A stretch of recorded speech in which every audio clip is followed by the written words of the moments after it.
So the Prophet ﷺ, there was so much preparation for his coming, so much preparation.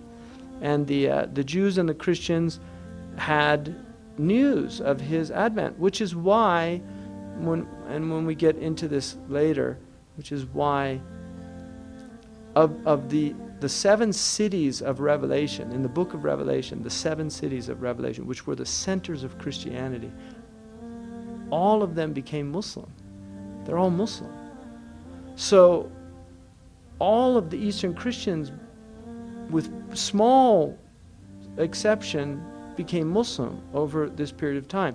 One of the reasons why the Nestorian Christians, not so much the Byzantine who were Orthodox, but you had the Nestorian and the Jacobite, the Malachites, but these Christian sects that were in this area were basically, they were expecting a prophet.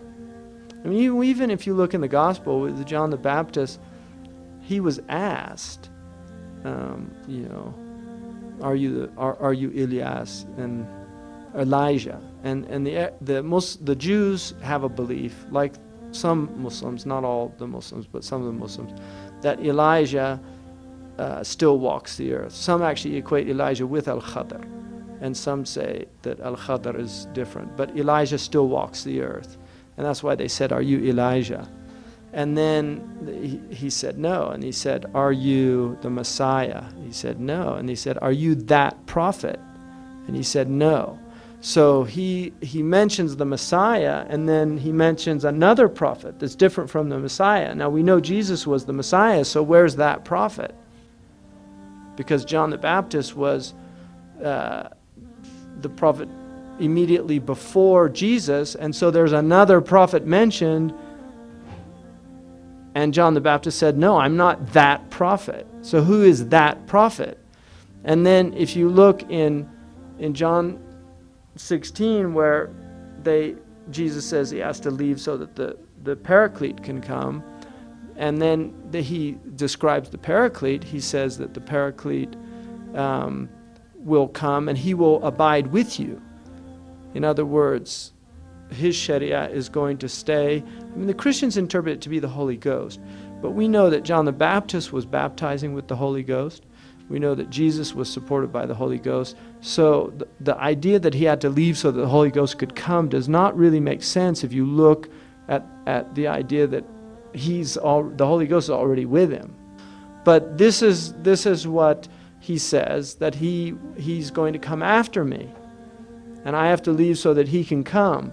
Now he calls him the Paraclete. Parakletos in the Greek means an advocate or a shafi' in Arabic. That's what it means, shafi' in Arabic. If you look it up in any Greek dictionary, Parakletos means shafi'. Now some of the Muslims said if you change the voweling of it, and Parakletos means the praised one. So it's very similar, Allahu Alam. But the word that Jesus says when he says that he is giving news of a prophet, بِرَسُولٍ يَأْتِ مِن بَعْدِي إِسْمُهُ أَحْمَدٍ. He doesn't say Muhammad, he says Ahmad.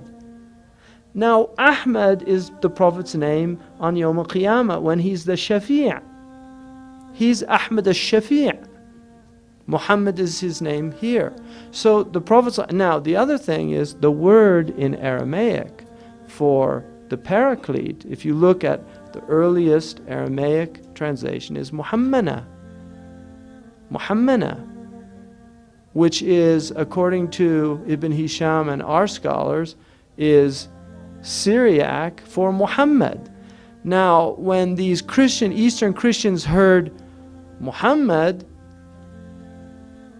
they looked in their book and it said, there's somebody, I have to leave so that Muhammad could come. So they just said, Muhammad, that's close enough. And many of them became Muslim.